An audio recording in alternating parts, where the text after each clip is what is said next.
Dozens of weapons निकाले गए और फिनिक्स इंजन की तरफ पॉइंट किया गया।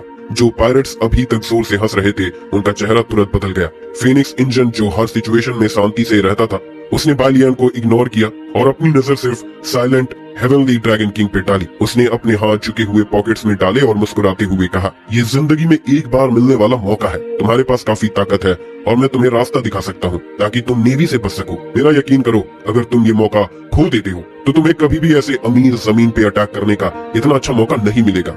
हेवनली ड्रैगन किंग अपने घुटनों पे हाथ रखते हुए फिनिक्स इंजन को मजे से देख रहा था। चेहरे पर एक शौक थी।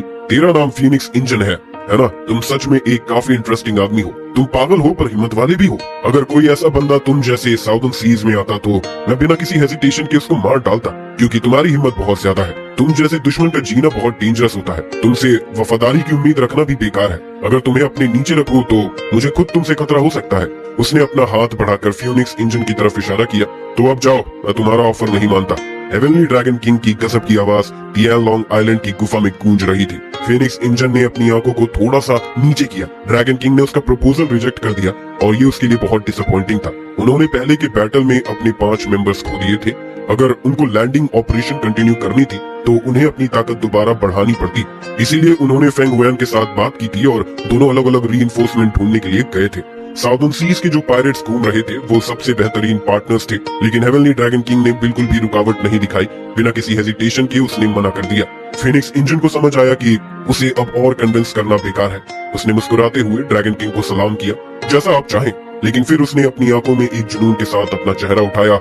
मैं तुम्हें दिखाता हूँ कि मैंने उस जमीन पे आग लगा दी है।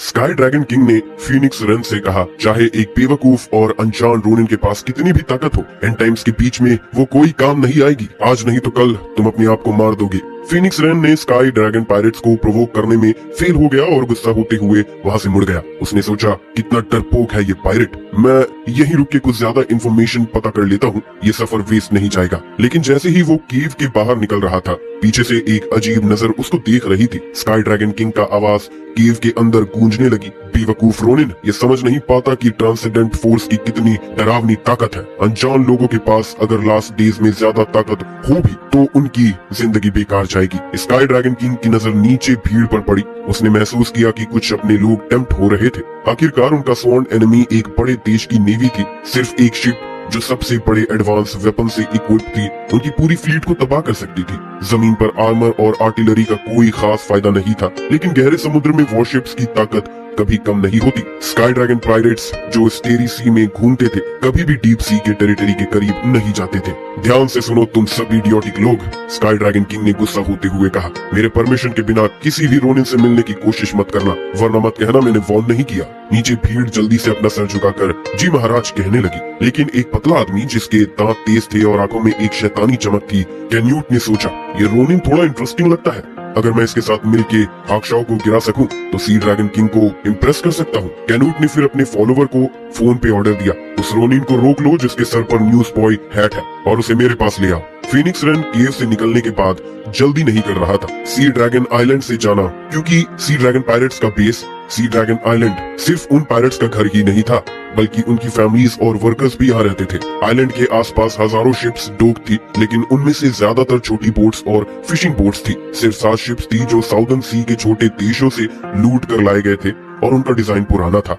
इस वजह से sea dragon king Phoenix run के साथ एडवेंचर पर नहीं जाना चाहता था। अगर सारी हजारों शिप्स भी एक साथ मिल जाएं, तब भी एक नई बैटलशिप का सामना नहीं कर पाते। जैसे ही फिनिक्स रन वापस जा रहा था, एक कार उसके सामने रुक गई। एक आदमी कार से उतर के उसके पास आया और अचानक उसे डेल लूना ने अप्रोच किया, जो कैप्टन कैन्यूट के 4th स्क्वाड का मेंबर था। डेल लूना ने अपने कोट से गन निकाली और फिनिक्स रन से कहा, चलो कोई तुमसे मिलना चाहता है। उसको तुम्हारा आज का कहना बहुत इंटरेस्टिंग लगा। फिनिक्स रन की आंखों में एक चंचल मुस्कान आई।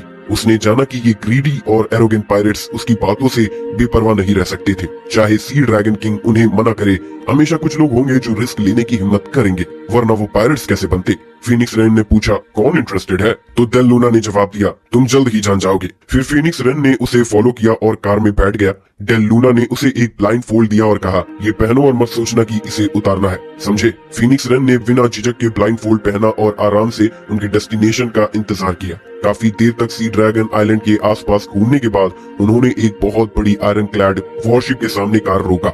ये थी सी ड्रैगन पायरेट्स की 4th स्क्वाड की लोकेशन और ये huge iron clad ship 4th squad की कैप्टन कैन्यूट की शिप थी। फीनिक्स रन की बात सुनने के बाद साउदर्न सीज के पायरेट उसके अंदर की गहरी चाह महसूस कर रहे थे। उसने इक्लिप्स मून के रिवरसाउथ डोमेन में रैम्पेज के बारे में सुना था और उसके हिसाब से ये बस 13 रोनिन ने किया था। उसका पावरफुल 4th बटालियन जो हजारों पायरेट्स और 30 से ज्यादा पावरफुल म्यूटेंट से भरा हुआ था, अगर वो इक्लिप्स मून के साथ मिलके उस अमीर जमीन को लूटने जा सके तो फ्यूचर में उनका नाम कैन्यूट पूरे दुनिया में जाना जाएगा। शायद सी ड्रैगन किंग भी उसकी तारीफ करे और उसे सारे 7 शिप बटालियंस का बॉस बना दे। फीनिक्स रन कैन्यूट के घर पहुंचा।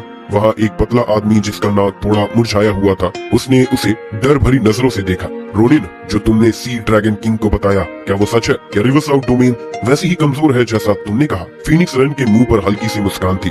उसने हाथ फैलाते हुए कहा, बिल्कुल नहीं। अगर हम उनसे सीधा सामना करें, जैसे उनके हेडक्वार्टर्स ब्लिजर्ड सिटी को डायरेक्टली अटैक करके, तो हम सिर्फ 13 लोगों के साथ कभी नहीं जीत सकते। मैं इस बात को अच्छे से समझता हूँ। उसकी आवाज थोड़ी तेज हो गई, लेकिन उनका एरिया इतना बड़ा है, एक नॉर्मल कंट्री से भी ज्यादा, और उनके पास इतनी मैन पावर नहीं है कि हर लैंड को डिफेंड कर सके। फीनिक्स रन ने कैन्यूट की तरफ हाथ बढ़ाया। हम बेवकूफ नहीं है जो उनसे सीधा टकराएंगे। हम बस उनको परेशान करते रहेंगे, धीरे धीरे उन्हें थका देंगे। उस वक्त हम जो चाहे वो सब कुछ पा सकते हैं। अगर हम इक्लिप्स मून के साथ अकेला चलते रहे तो हमारे फायदे लिमिटेड होते। इसीलिए मैं यहाँ तुमसे मदद मांगने आया हूँ। तुम्हारे सी ड्रैगन पायरेट्स की ताकत के साथ तुम सच में अपनी मनमर्जी से लूट कर सकते हो। फीनिक्स रन ने कंधा उचकाते हुए कहा, लेकिन अफसोस, मैंने थोड़ा ज्यादा ओवर एस्टिमेट किया था सी ड्रैगन किंग की हिम्मत को। कैन्यूट की आंखों में गुस्सा और खून का भाव था और उसने गरज कर कहा, बंकर, तू किस हक से हमारे किंग को जज कर रहा है? ये देखकर फीनिक्स रन हल्की सी मुस्कान के साथ अपना हाथ हटाया और कहा, माफ करना, मेरा कोई बुरा इरादा नहीं था। बस इतनी अच्छी अपॉर्चुनिटी एक बार चली गई तो वापस कभी नहीं मिलेगी। फिर मुस्कुराते हुए बोला, तुम्हें भी ऐसे हेल्पर्स मिलना मुश्किल होगा। कैन्यूट ने उसे अपनी पतली काली आंखों से देखा, फिर धीरे से कहा, हम साउदर्न सीज से रिवरसाउथ डोमेन की तरफ जा रहे हैं और सबसे बड़ा प्रॉब्लम उनकी नेवी होगा। तुम कह रहे हो कि तुम्हारे पास कोई तरीका है जिससे हम उनके नेवी की डिफेंसेस को बाईपास कर सकते हैं? फीनिक्स रन ने मुस्कुराते हुए कहा, हाँ बिल्कुल। अगर हम ऐसा नहीं कर पाते तो हमने वो जमीन पे पहला कदम कैसे रखा होता? मायूमी ताकेउची के साथ हम सभी डेंजर से बच सकते हैं। कैन्यूट की आंखों में एक तेज चमक थी और उसने देर तक फीनिक्स रन को देखा, फिर धीरे से मुस्कुराते हुए बोला, अगर ऐसा है तो चलो कुछ बड़ा करते हैं साथ में। फीनिक्स रन ने हंसी के साथ कहा, तो फिर हमारी कोलैबोरेशन के लिए शुभकामनाएं। लेकिन उसे कहने का वक्त नहीं मिला कि एक ठंडी पिस्तौल उसके माथे पर लगा दी गई। मेरे साथ चालाकी मत करना, वरना मैं तुम्हें खुद मार डालूंगा। फीनिक्स रन ने अपने माथे पर रखे पिस्तौल को नजरअंदाज करते हुए कहा, हम अब पार्टनर्स हैं, है ना? और मैं अपने पार्टनर्स के साथ कभी भी धोखा नहीं करता।